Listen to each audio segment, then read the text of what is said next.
radiotv.mx. Un espacio abierto donde el sonido se transforma en imagen.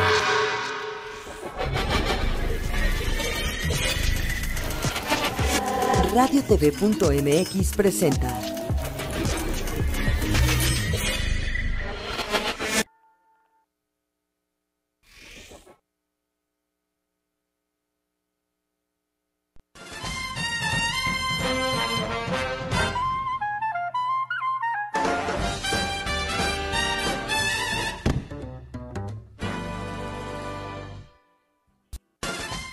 ¿Qué tal, amigos? Bienvenidos nuevamente a su programa Menudeando. El día de hoy tenemos un tema muy importante para México, para todos ustedes que nos ven más allá de nuestras fronteras. Vamos a hablar de el Día de Muertos y concretamente de lo que sucede alrededor de un altar de Día de Muertos y lo que tiene que ver específicamente con nuestro tema, que es la gastronomía. ¿Qué sucede alrededor de esto? Para lo cual tenemos dos invitados de lujo el día de hoy. Tenemos al chef Yuri de Gortari Kraus y tenemos al historiador Edmundo Escamilla Solís, que nos hacen el favor de acompañarnos hoy en la cabina. Buenos días, muchas gracias. Buenos días. Hola, buenos días, gracias. Gracias a ti. Y amigos, como todos los miércoles tenemos un video. En este caso, pues les vamos a presentar un video muy interesante, que fue realizado por el CGI del Student Academy Award World Medal Winner, que es un short film que lo realizó Hu Kazu, y es un video que dura 3 minutos, especialmente dedicado al altar de muertos, realizado por un extranjero, para que vean la visión que un extranjero tiene de nuestras costumbres. ¿Cómo ven? Entonces, si gustan, vemos el video y regresando empezamos esta interesantísima entrevista.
ustedes.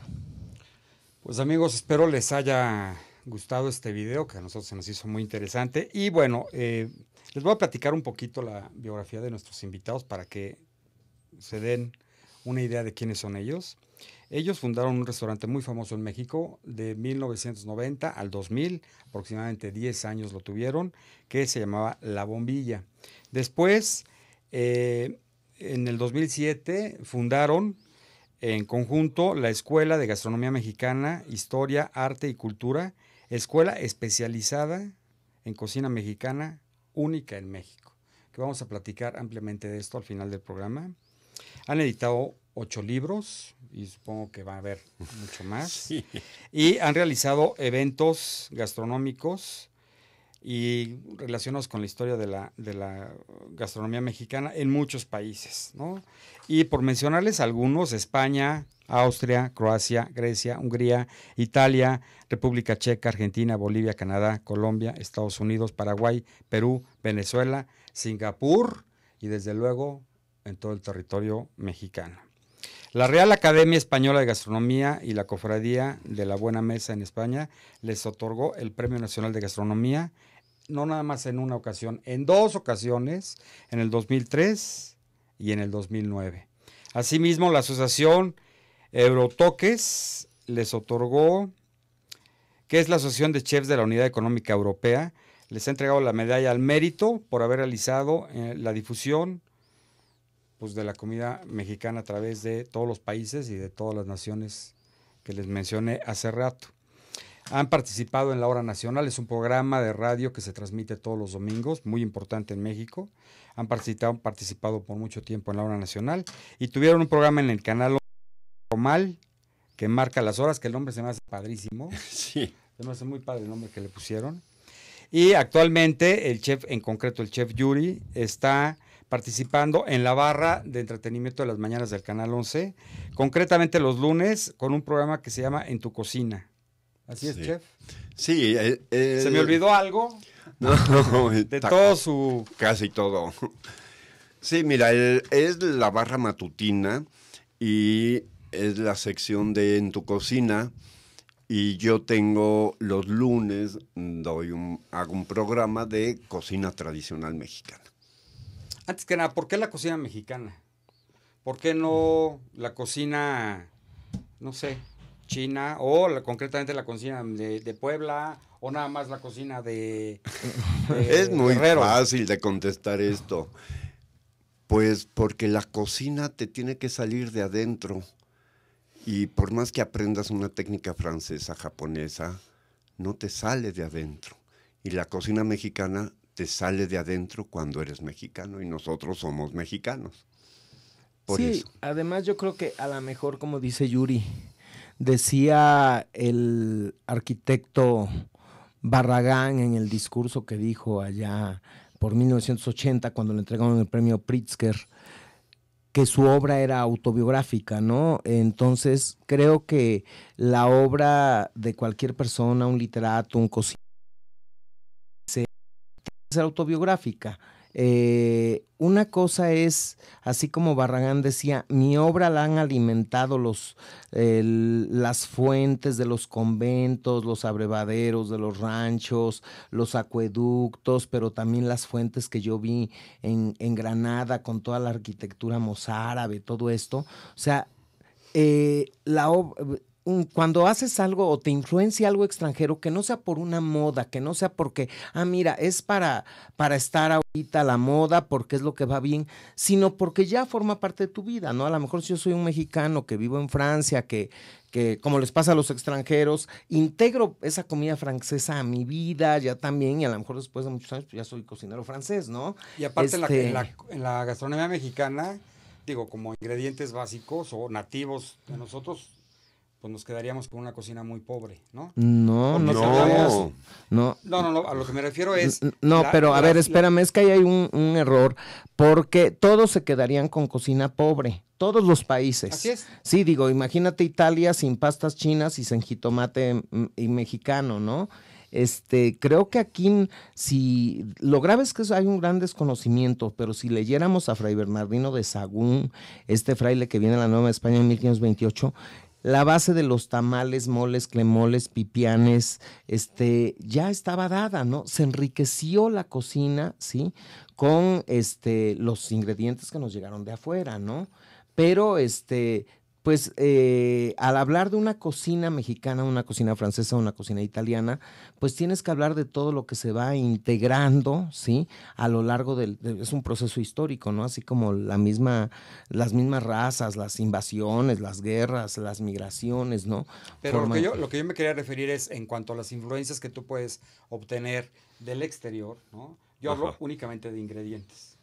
¿No? Pues Cuando hablamos del clavo, de la canela, del cilantro. Sí, ¿no? pero esos ya son parte de la cocina mexicana. ¿Sí? Y la pregunta iba enfocada a eso. Si Barragán se inspiró en rachuelos y se inspiró en alguna cosa que vio en Granada, en México, y concretamente hablando de la gastronomía, ¿en qué nos inspiramos o qué es más importante? ¿El tacto, el olfato, la vista, el gusto para inspirarnos? Todo.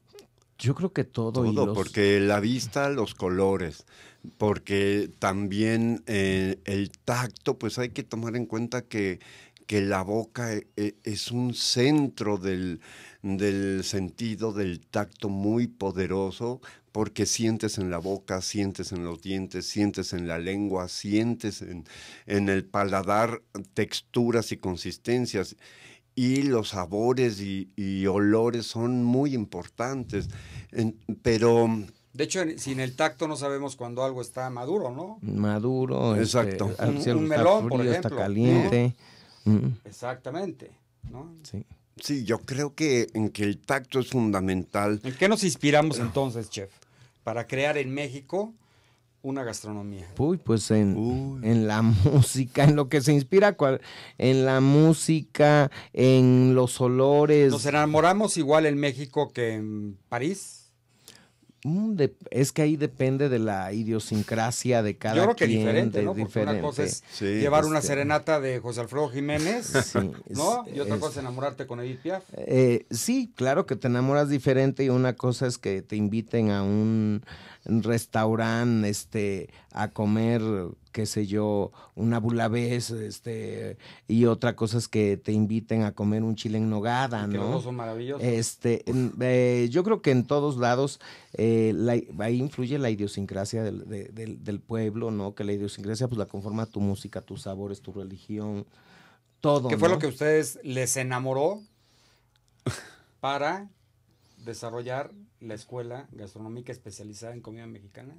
Pues sí, nos enamora nuestra identidad, nuestra historia, la riqueza cultural que tenemos, y entonces, pues... Es que una cosa es que les enamore y otra cosa es que justifiquen su vida a través de esto, que es, o sea, lo hago como exaltarlos al máximo, ¿no? Porque no cualquier persona o cualquier mexicano se compromete a ese grado con algo que sucede en su país. Puede ser la gastronomía, la historia, la cultura, lo que tú gustes, el arte. Pero ustedes realmente se comprometieron con la gastronomía y la historia, pues para entregarle su vida, y no nada más eso, sino trascender al enseñarlo, ¿no? Sí, y bueno, el transmitirlo para nosotros ha sido muy importante. Y después la escuela la fundamos porque con tantos viajes fuera de México nos damos cuenta que en el extranjero, fuera de México, hay una enorme expectativa en torno a la gastronomía mexicana, que no siempre se la creen mucho los cocineros mexicanos. Y entonces pensamos, bueno, hay que hacer una escuela, porque ya estábamos haciendo escuela y ya teníamos seguidores, y entonces pensamos, bueno, vamos a hacer una escuela para preparar a los jóvenes para satisfacer esa expectativa que hay en torno a la cocina mexicana fuera de México. Y sobre todo, preservar la cultura gastronómica, ¿no? Porque al momento que tú transmites, estás extendiendo, ¿no? Claro. El tiempo. Extiendes el tiempo, colaboras en la conservación, en la preservación de nuestra cocina, que yo creo que eso es muy importante, porque sí, es costumbre, es cultura, y todo está ligado de alguna manera con la comida en México. Si ves cualquier película que no sea de tema gastronómico, cualquier otro tema, aparece la comida. ¿Sí? O sea, no es lo mismo como Agua para Chocolate, que es una película hecha específicamente con el tema de comida. Y alrededor de... Pero ¿cuántas películas? Primero, soy mexicano. Aparece la comida como una seña de identidad. ¿Qué te digo yo? En Dos tipos de cuidado. La importancia que tiene la comida en la película, y el tema no es la comida, pero es parte de nuestra vida cotidiana, y a fin de cuentas, ya redondeando mucho, es nuestra identidad, ¿no? Y cuánta gente se le detona fuera de México a algún recuerdo de México y de lo que sentía con su familia o la fiesta, etcétera, con un sabor, con un aroma. Ok.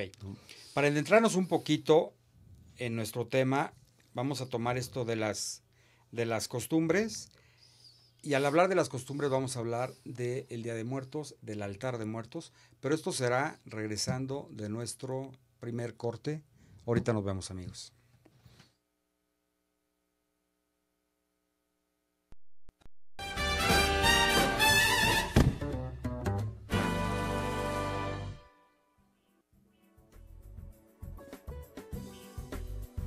¿Qué tal, amigos? Bienvenidos nuevamente a nuestra sección de tips de Menudeando. Bueno, en esta ocasión les voy a enseñar a hacer una salsa blanca. La salsa blanca se inicia con la combinación de una mantequilla con harina, y esto se denomina roux. El roux es un elemento básico de la cocina francesa y por lo tanto de la cocina internacional. Y lo que va a hacer este roux, la combinación de mantequilla con harina, es crear un espesante, es decir, va a hacer que las salsas tomen cuerpo y cremosidad. Entonces, bueno, para empezar, tenemos que tener una cacerola caliente y le vamos a agregar la mantequilla. Siempre el roux, por lo general, se hace con una mantequilla. En algunas ocasiones se puede hacer con aceite, pero pues yo francamente no lo recomiendo. Yo siempre lo hago con mantequilla. Esta es la base, como les comentaba, para hacer la salsa bechamel o la salsa blanca, que es una salsa de las 5 salsas más importantes francesas, y la utilizamos regularmente para hacer una crema, hacer una sopa, una salsa, para mariscos, o digamos que la lasaña también la podemos utilizar en la cocina italiana. En fin, tiene muchas aplicaciones. Entonces, como ven, la mantequilla ya se derritió o se está derritiendo, y es el momento para que le agreguemos el harina. ¿Qué tanto de mantequilla por tanto de harina? Es el mismo gramaje que utilicemos de mantequilla, es lo mismo que tenemos que utilizar en gramaje de harina. Es decir, si estamos utilizando 50 gramos de mantequilla, tenemos que ponerle 50 gramos de harina. Por lo general es una harina blanca procesada. En algunas ocasiones podemos utilizar una harina integral o ponerle mitad y mitad, como ustedes gusten. Y tenemos que calentar esta combinación hasta que la harina cambie de tonalidad, se vuelva mucho más blanca. Esto quiere decir que la harina ya está cocida. Tenemos que cocerla con la mantequilla y con la ayuda de la lumbre. Esto es muy importante, porque si ustedes no hacen este proceso, lo que va a suceder es que la salsa sí les va a espesar, pero el sabor les va a saber como si tuviéramos la mantequilla cruda, y es exactamente lo que no queremos. Es un proceso muy rápido, como ven, ya lo estamos haciendo, y hay 3 tipos de roux o salsas blancas, y esto depende del tiempo que ustedes dejen en cocimiento la harina junto con la mantequilla. Es decir, en este caso estamos haciendo una salsa blanca. ¿Por qué? Porque el roux es blanco, es una combinación de harina con mantequilla. Pero si lo dejamos más minutos, lo que vamos a obtener es que la harina se va a ir tostando, va a ir cambiando de color. Entonces podemos obtener un roux de un color intermedio. Y si lo dejamos muy oscuro, pues lógicamente vamos a obtener una salsa mucho más pronunciada en su color. Bueno, una vez que ya está cocido, como ustedes lo pueden ver, le agregamos leche, ¿sí? Y lo hacemos sin dejar de mover, ¿sí? Para que se vaya integrando poco a poco. ¿Cómo lo vamos a condimentar? Siempre, siempre una salsa blanca se condimenta con pimienta. La pimienta puede ser blanca o puede ser, en este caso, negra, como ustedes gusten, o como su receta se los indique. Sal.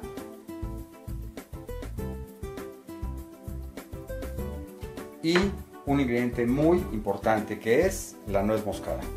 La nuez moscada es solamente un toque, como ustedes ven.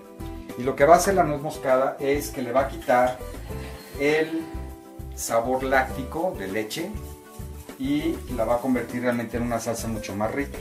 Pues como ustedes ven, ya cambié de instrumento y estoy utilizando un globo. Lo estoy batiendo lo más rápido que pueda porque necesito que se integre de una manera uniforme y rápida. Y como ven, ya se está espesando. Es un proceso muy rápido y obtenemos la salsa. Pues la dejamos que se caliente, que empiece ligeramente a burbujear, como es este caso, y le apagamos. Pues si ustedes pueden ver el resultado final, obtenemos una salsa homogénea, cremosa, ¿sí? Y esta salsa ya la podemos utilizar en diferentes preparaciones, que posteriormente les vamos a explicar. Amigos, no dejen de visitarnos en nuestra página menudeando.com. Ahí encontrarán este tip, muchos otros más y, por supuesto, un sinnúmero de recetas. Hasta entonces, gracias.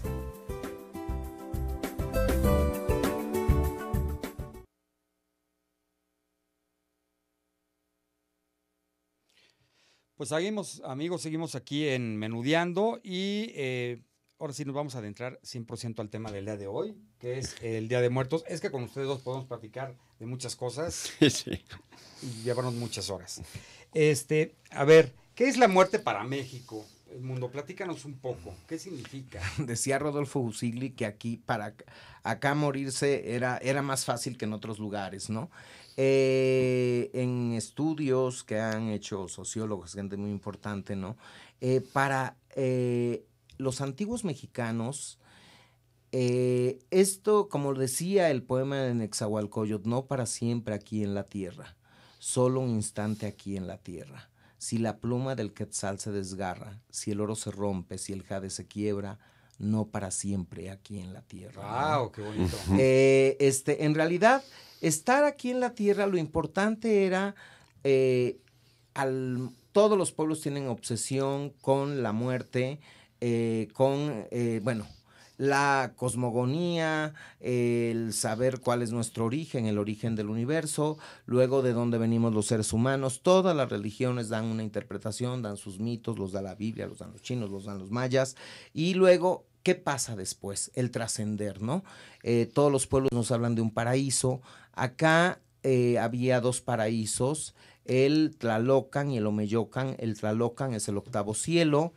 Tú vas a ser acompañante de Tlaloc si mueres por una lluvia, partido por un rayo, si mueres por una enfermedad que se relacionara con el agua, como la hidrocefalia, como la gota, o sea, enfermedades donde había acumulación de líquidos, y entonces vas a estar en el octavo cielo y vas a cumplir con una fusión cósmica, vas a ayudar a que haya lluvia para que la vida continúe aquí, ¿sí? Si morías sacrificado, que todas las culturas han tenido sacrificios humanos, la tragedia de Ifigenia, en la Biblia, el mismo Abraham, ¿verdad? Le dijo su deidad, a ver si es cierto que hagas todo por mí, sacrifica a tu hijo, ¿no? Tienes que sacrificar lo que más te duele, hasta que baja el ángel del Señor, veía el pobre Isaac, debió haber estado ahí todo aterrado, y le dijo, no es cierto, nada más te estamos tanteando, pues estaba, ¿no? Y con toda seguridad se dieron también sacrificios humanos que ya no registra la Biblia. O sea, en todas las sociedades se dieron.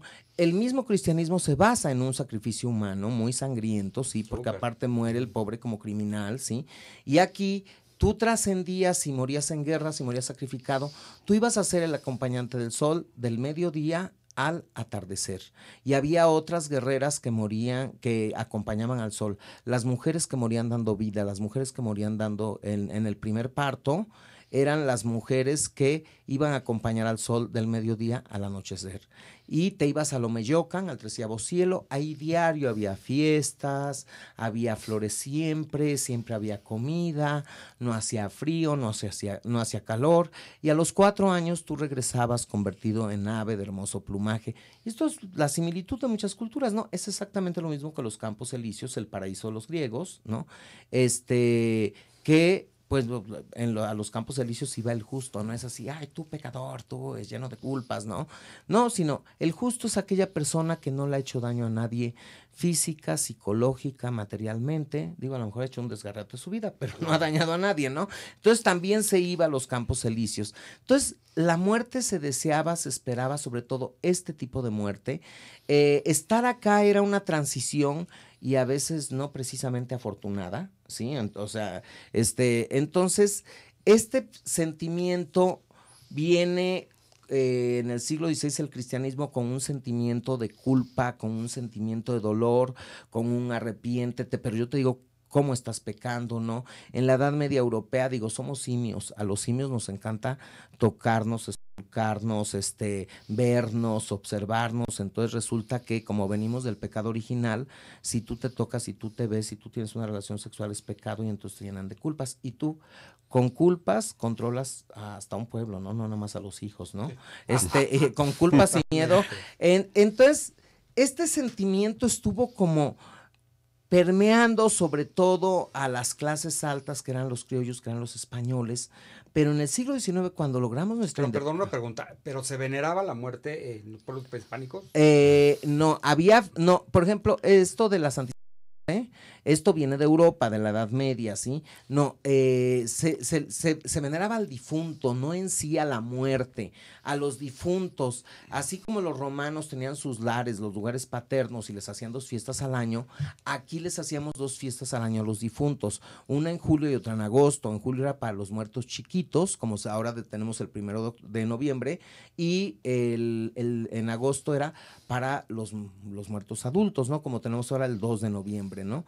Era recordarlos y era una festividad porque venían a comer, porque venían a estar con nosotros. Es decir, las almas regresaban. Así es, a estar con nosotros.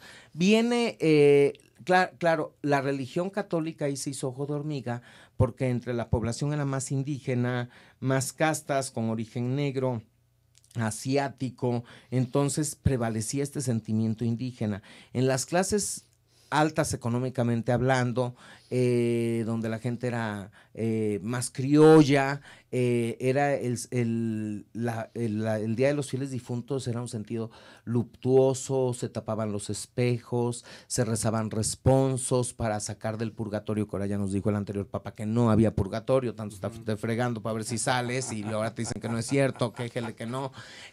Las almas en pena. Pero en el siglo XIX, ya con el México independiente, con la aparición de los panteones civiles en 1959, la gente ya en los panteones civiles es libre de festejar a sus muertos como quiere, de llevarles de comida, de llevarles música, de llevarles trago.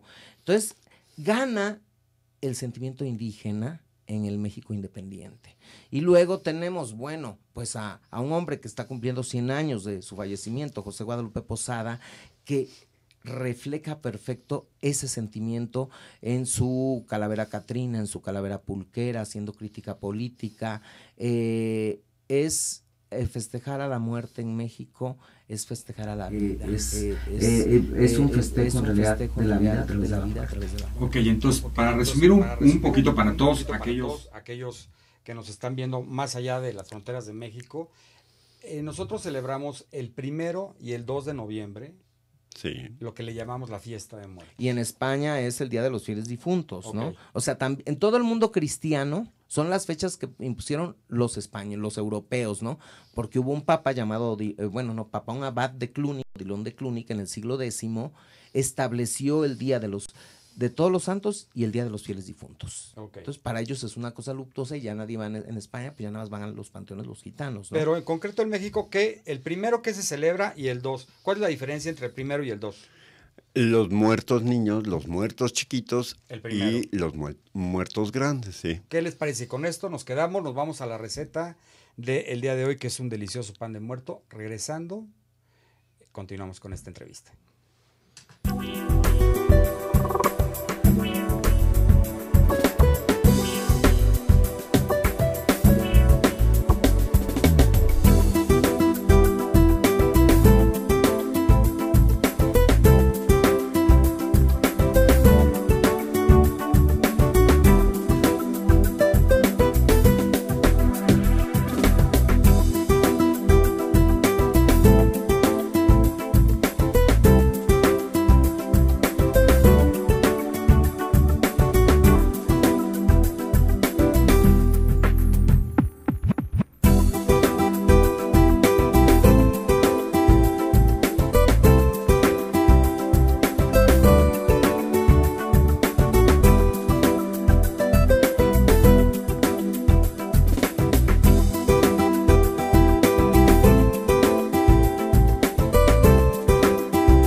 Regresamos con esta interesantísima entrevista. Les recuerdo que en la página de menudeando.com pueden ver esta receta que acaban de ver del pan de muerto y mil más en muchísimos temas.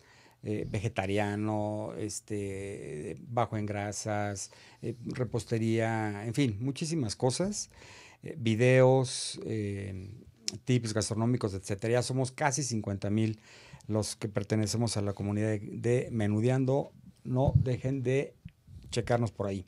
Bueno, entonces estábamos hablando, Chef Yuri, que el primero se celebra a los muertos niños. Sí, y, ¿no? y el día 2 a los muertos grandes. Ahora, mira, para mí es fascinante. Pero, perdón, ¿dónde se celebra? O Se sea, celebra ¿se hace algún en lugar las especial? casas, se celebra en las casas. O nada más en la mente. Se celebra en las casas, se celebra en los panteones, porque mucha gente va al panteón a comer con su muerto y días antes limpian la tumba, le ponen nuevas flores o le dan una pintadita, en fin, remozan la tumba para ir, y muchas veces encima de la tumba ponen un mantel, sus canastas y comen con su difunto.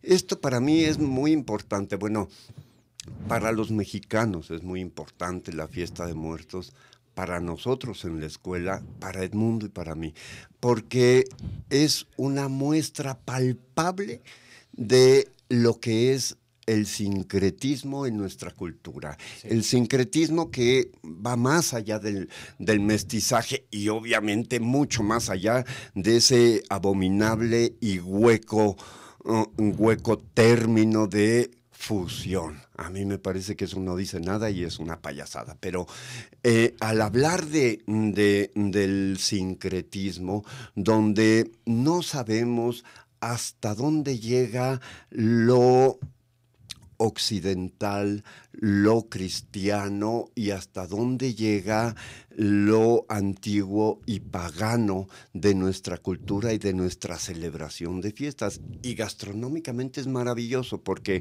en un altar de muertos, en una fiesta de muertos, hay la presencia contundente e inevitable de dos cereales muy importantes. El trigo, que traen los españoles, el trigo con el que se hace el cuerpo de Cristo, porque la hostia está hecha de trigo y es la representación del cuerpo de Cristo. Y por otra parte, el maíz en todas sus formas y presentaciones y elaboraciones, que el maíz, nos dice el Popol Vuh, que nuestra carne y nuestros huesos está hecha de maíz. Nuestro cuerpo está hecho de maíz. Nosotros somos los hombres del maíz. Y entonces estos dos cereales tan importantes para la alimentación ya del mexicano están presentes en el altar de muertos. Ok, nomás sí me gustaría que nos explicaran un poquito, chef. Hay altares de muerto que se ponen en las casas y hay la costumbre también de ir al panteón y sobre la tumba, como usted nos mencionaba, se limpia, etcétera, y ahí también se pone un altar. Es que aquí hay la diferencia? Otra cosa maravillosa. Como altar, el término altar viene siendo más apegado al sentimiento religioso cristiano occidental. Y la ofrenda, como un lugar a donde voy a orar, ¿no? Claro. Okay. Y la ofrenda tiene más que ver con el sentimiento y con la tradición mesoamericana, prehispánica, indígena. Entonces, es altar y es ofrenda, ¿sí?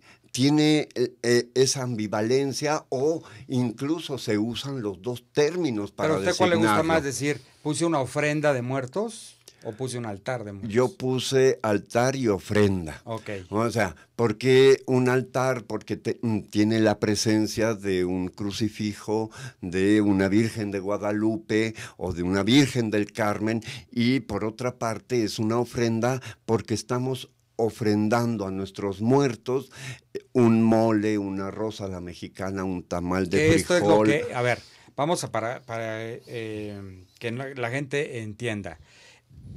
Tenemos nuestro altar o ofrenda, donde le colocamos, como usted menciona, una representación católica, puede ser una virgen, una cruz, etc. Una representación religiosa católica. Y también se acostumbra, amigos, poner alimento en estas ofrendas, porque lo que se cree es que a la ofrenda a los muertos que se le estamos ofreciendo regresan, el primero si son almas de niños, o el 2 si son almas de adultos.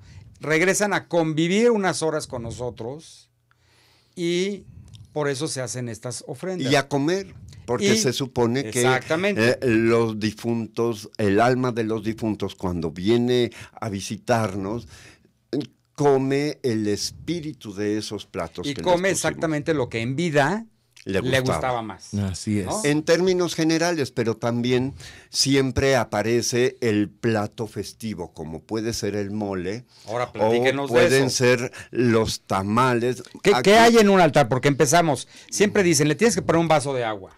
Un vaso de agua. Para que tome el muertito, porque viene sediento, la sal para que no se deshidrate. Pues, el agua para que porque viene sediento. Así es. La sal. Para que no se deshidrate, para que tenga fuerza su alma. Ok. El papel de viento, el papel de China es el viento al moverse, que lo está llamando, ¿sí? El incienso, el copal y el copal van a ayudar a acercar al difunto, ¿sí?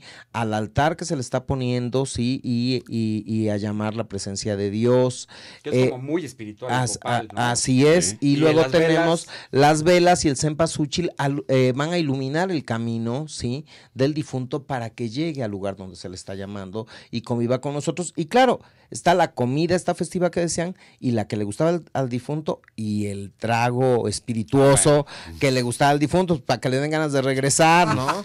Siempre ponen las botellas de tequila. Claro, de y es muy mezcal, común cervezas. poner una cajetilla de cigarros del cigarro que fumaba el Que le difunto, gustaba. Entonces- y a veces cerveza, pulque, atole, ¿sí? El Mire, yo menú le es voy a muy mencionar amplio. algunas cosas, porque me interesa que nos metamos en eso. El pan de muerto, que es de las cosas más ricas que existen en este país, ¿no? Ajá. Que es, ahorita nos platica exactamente qué es el pan de muerto, pero únicamente se elabora, en estos días. A partir del lunes de la semana entrante ya no hay pan de muerto. Que el pan de muerto es el que aparece en este momento en la pantalla. Un tipo Una de de pan sus de variantes. muerto, porque Exactamente. hay El de aquí muchas del DF. Hay formas de con hacer. ajonjolí, con No, y no solamente, hay antropomorfos, hay zoomorfos, hay medallones, hay corazón, hay cruces de pan. Pero platíquenos un poquito el Animalito. general. El general, mira, en general, ¿Qué es un pan de muerto? un pan de muerto, y muchas veces no es pan de muerto, sino el muerto, porque en una ofrenda representa alegóricamente al difunto. Y mucha gente con un poco de quisquillosidad dice que el pan, que es como una hogaza, el más común aquí en la Ciudad de México es como una hogaza con unos adornos también de la masa del pan, y la gente dice que son lágrimas. No es cierto, no son lágrimas, porque no lo vemos con tristeza y además no nos espanta tanto hablar de la muerte. Entonces es la representación de los huesos del muerto, ¿sí? Ese es el más común. Pero es un pan dulce, salado, platícanos Es un poco. pan dulce. Elaborado es un pan con dulce elaborado con trigo. levadura. Y puede variar en que sea con mantequilla y leche y huevos, o manteca de cerdo y agua, y siempre con levadura, ¿sí? Y según lo fino que queramos hacer el pan, pero casi siempre, como es un pan de fiesta, pues lleva huevos, lleva mantequilla, lleva leche, ¿sí? Con un proceso de leudado, digamos, ¿no? Claro, largo, Ok. muy largo. Realmente. Sí, porque hacer el pan de muerto no es fácil, desde el amasado, desde el reposo, el leudado, en fin, ¿no? Sí, y la cocción del pan de muerto son 20 minutos, pero toda la preparación son aproximadamente 2 horas. Ok. ¿Sí? Entonces, básicamente, digamos que es la representación de un esqueleto, ¿no? Con los huesitos que me decía. Del muerto. Del muerto, ¿no? Ujú. Del muerto, sí. Sí. Del muerto con los huesitos por la parte de arriba. Y hay otros que tienen una forma rara, que es la representación de la ánima, o sea, no del muerto. Las Sí. ánimas pues es eso, ya es lo que eres cuando vienes al altar, Ah, ¿no? mira, qué interesante. Que es ¿Y otra dónde los puedo comprar ese tipo de...? Pues en mercados En como muchos mercados, Jamaica, Rosa. como La Merced, encuentras panes que traen de Tlaxcala, de Oaxaca. ¿Y también son dulces? Algunos son neutros, como el marquesote sería neutro, yo el Sí, marquesote es un de poco Oaxaca. neutro, ligeramente, o el pan de yema de Oaxaca, Oaxaca. estas hojaldras, le llaman hojaldras de Oaxaca, que es como en la forma de una hogaza, y que encima tiene un alfeñique, esta preparación, esta pasta de azúcar que se cristaliza y está decorado con pintura vegetal representando una carita, y entonces está hogaza, y el pan de yema es más bien neutro, ligeramente dulce. Ok, con esto nos vamos a un corte de nuestro patrocinador y regresamos para concluir el Día de Muertos en México.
amigos, continuamos con nuestra interesantísima charla.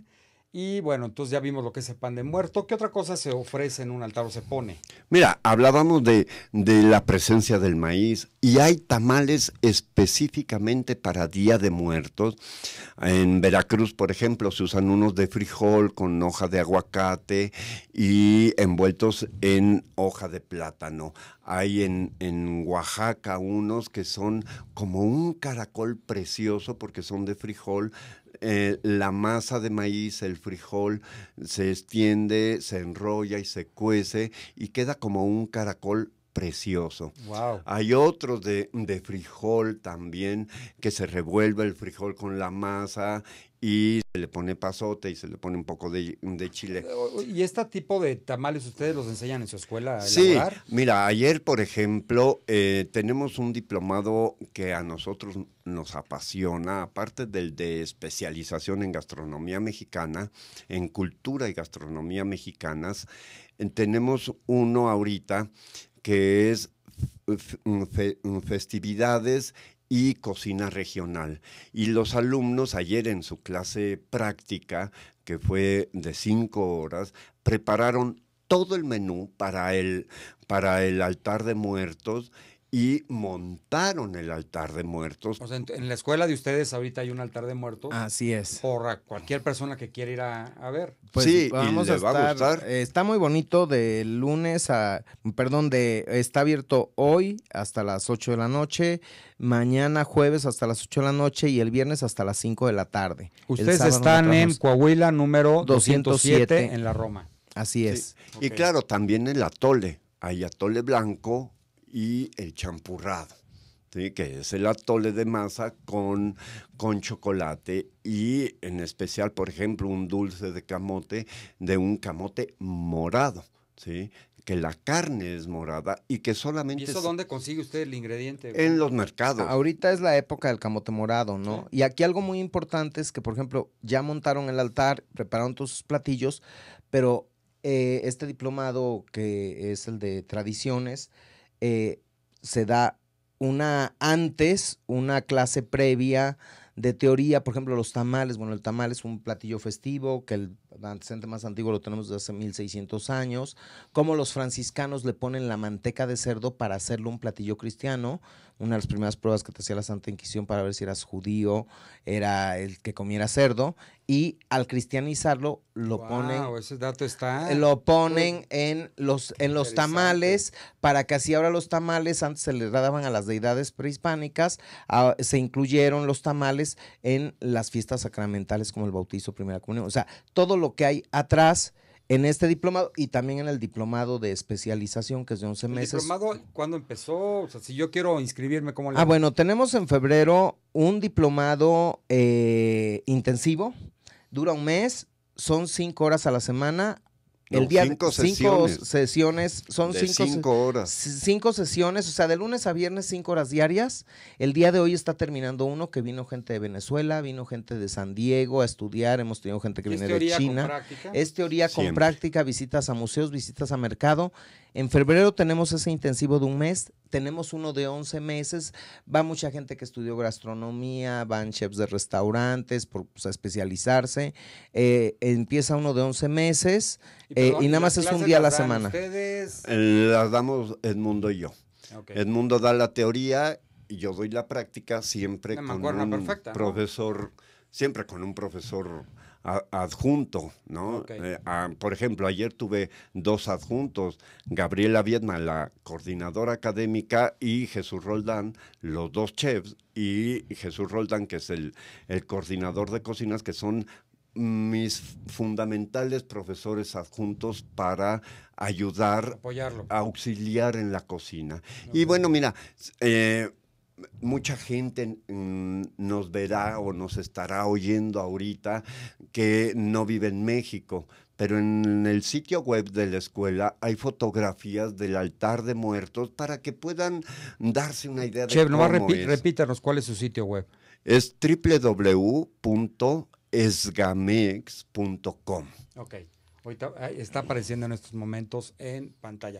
Ahora bien, Aparte de los tamales, el atole, el pan de muerto, también hay calabaza en tacha. ¿Qué es la calabaza en tacha? Es calabaza, aquí le llamamos calabaza de Castilla, pero bueno, es la calabaza esta grande. Naranja. Sí, que es el naranja y que se cuece con piloncillo. Fuera de México el piloncillo puede llamarse en Venezuela papelón o se puede llamar, ¿cómo se llaman en Bolivia? Aparte de panela. Panela, Sí. en Veracruz también le decimos En panela. Veracruz panela, en Colombia panela, ¿sí? Que es esta azúcar no refinada, ¿sí? Y condimentada con canela, con clavo, a veces perfumada con Es una delicioso, guayaba. en serio es deliciosa. Y que Con leche. y es deliciosa y además, bueno, es un azúcar muy sana. Claro. Sí. Bueno, y por ejemplo, para la gente, ahorita estos días nosotros vamos a estar subiendo en el Facebook de la escuela información del origen, la gente que, a ver, quiero saber más de dónde viene esta fiesta, cómo se dio este mestizaje. Vamos a estar subiendo Face con información de el origen de la fiesta de los muertos, ¿no? También para tener esa Interesantísimo. información. Bueno, amigos, antes de irnos, vámonos a nuestra sección de recomendaciones de la semana, que en esta ocasión lo que hicimos fue recorrer varios lugares donde se vende pan de muerto, ¿no? Entonces, nuestras recomendaciones de Menudeando son Maque, que es una cadena de cafeterías, ¿no?, que hay por la ciudad, y la que concretamente consultamos está en Osulama, enfrente del Parque México. Ellos tienen dos tipos de pan de muerto en tamaño. Uno que es para 4 personas que vale 96 pesos y otro para 8 que vale 192. Luego tenemos la pastelería suiza, que es muy tradicional en la Ciudad de México. Ellos tienen el pan para 4 personas en 120 y para 8 en 235. Vayan checando los precios. Cada quien tiene un precio diferente. El restaurante Matiz tienen la porción individual en 28 pesos y el pan de muerto para 6 en 168. Y también consultamos uno como más popular, que es Superama, ¿no? Pero No, sabes que en las las panaderías de panaderías, barrio que se están muriendo, las estamos matando. Eso es tremendo. Pero es que no las recomendamos, no las promovemos. Ahí está el pan de muerto más rico. En la panadería de toda la vida, ahí está un pan de muerto delicioso y a unos precios baratísimos. Y aparte, bueno, son microempresas mexicanas. Que generan Y ahorro, yo creo ahorro que interno. hay que hacer país, hay que consumir y apoyar a nuestros productores. ¿Y su pan de muerto qué tal está, chef? Muy bueno, porque aparte no solo hacemos el común de la Ciudad de México, sino hacemos pan de muerto con pulque, fermentado con pulque, muy semejante al pan que venden en las ferias y afuera de las iglesias. Pero ustedes No nomás- lo tenemos a la venta. Ay, No, le iba a no preguntar. hacemos para vender, pero Si para no, ya que la les gente iba a mandar a mucha para que, gente. no, para que la gente vaya y aprenda, sí, pero de verdad ahí como la panadería de barrio, porque es eso, ¿no? Se genera también el ahorro interno para librarnos de las crisis, se genera empleo y hacemos país. Y es el mejor pan, el de las panaderías de barrio. Y qué mejor empresa para hacer país como la de ustedes, que es la Escuela de Gastronomía Mexicana, Historia, Arte y Cultura, que se encuentra en la calle de Coahuila, número 207, en la Colonia Roma, aquí en el Distrito Federal.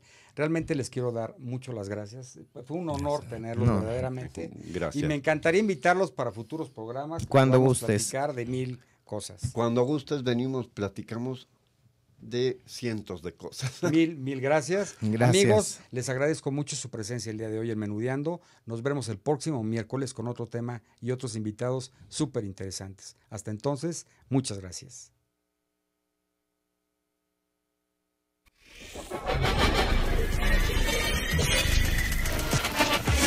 RadioTV.mx presentó